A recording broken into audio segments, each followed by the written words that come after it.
All right, think about this for a second. We are all running the most powerful, most complex piece of software and hardware on the entire planet, our own mind and body.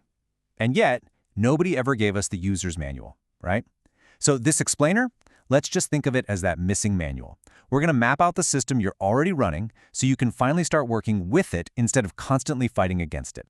I mean, does this hit close to home or what? It's a feeling that so many of us know all too well. You know you're capable, you know what you could be doing, but you just feel stuck, fried. Like you're pushing the accelerator to the floor, but the engine is sputtering. It's an incredibly frustrating place to be, and it's the perfect starting point for understanding your own internal wiring. So yeah, why does it feel like that?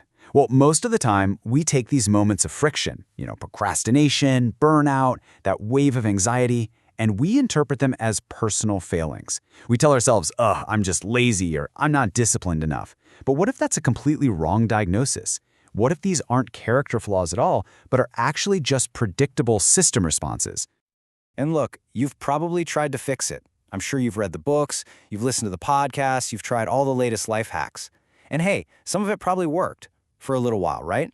But it always feels like you're just patching holes in a system you don't really get. The advice feels temporary because it's not giving you the whole picture. And this is the absolute key. The core idea here is kind of radical. You are not broken. Your system isn't faulty. It's actually doing exactly what it was designed to do, based on the inputs it's getting. What you're missing isn't more willpower. It's just a clear, functional map of how you actually work.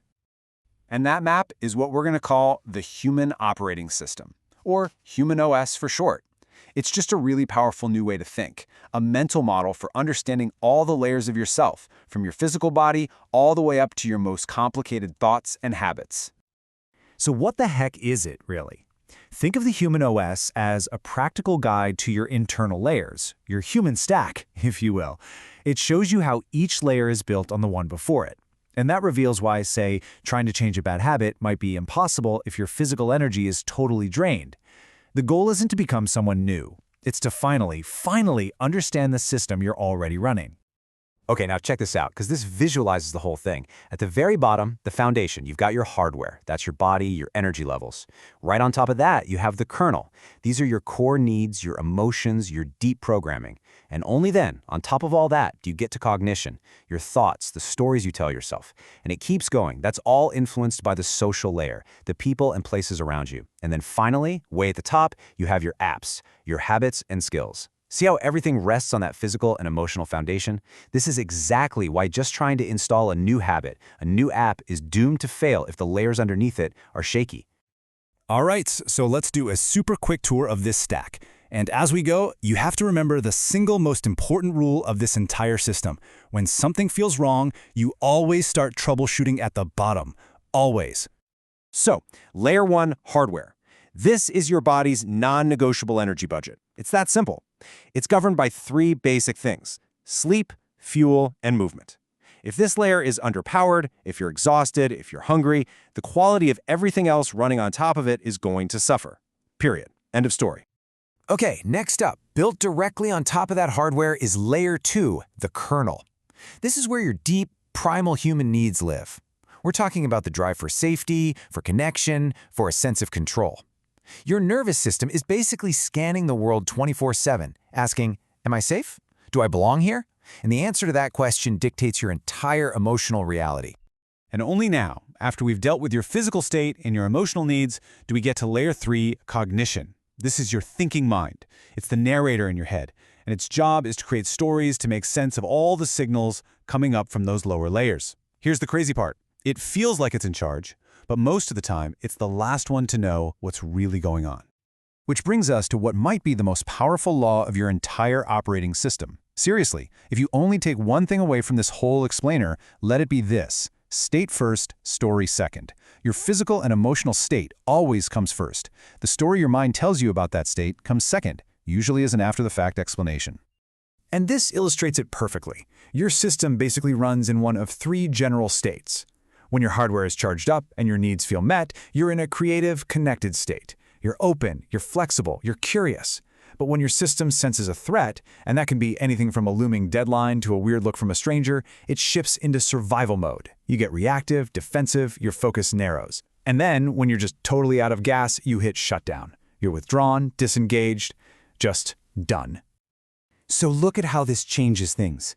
The old story, the one where we beat ourselves up, says, "I'm so lazy, I just can't focus."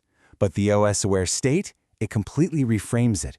My hardware is underpowered. My system has shifted into survival mode. Can you feel that difference? One is a moral judgment that just leads to shame. The other is a technical diagnosis that points you toward a solution. Like, hey, maybe I should get some sleep or eat something. So, okay, how do we make this really practical? Like right here, right now. Let's walk through a super simple system check you can use anytime you feel stuck or overwhelmed. This is your new go-to debugging tool. It starts with this one simple, powerful question. Instead of asking, "What's wrong with me?" you're going to ask, "Which layer is screaming right now?" Seriously, is it my hardware? Am I just exhausted? Is it my kernel? Do I feel disconnected or unsafe? Or is it my cognition? Am I just stuck spinning in a thought loop? That one question instantly shifts you from being a judge to being a technician. And here's the full flow. It's so simple. First, you just identify the symptom. Let's say it's procrastination. Okay, step 2, ask the question, which layer is screaming? And maybe you realize, whoa, I skipped lunch and I only slept for 4 hours last night. Ding, ding, ding, it's your hardware. So, step 3, run a small test. Don't try to solve your entire life. Just eat a snack. Take a 5-minute walk outside. Then, step 4, just observe. Notice what happens. Do you feel even 5% better? If so, you just made a successful system adjustment. That's a win. And that really leaves us with this final thought to chew on. What if the things you spent your life labeling as your biggest flaws, your procrastination, your anxiety, your inability to focus, what if they aren't flaws at all? What if they are just diagnostic signals from your operating system trying to tell you that a fundamental need isn't being met, or that a different setting is required? That single shift in perspective, well, it can change everything.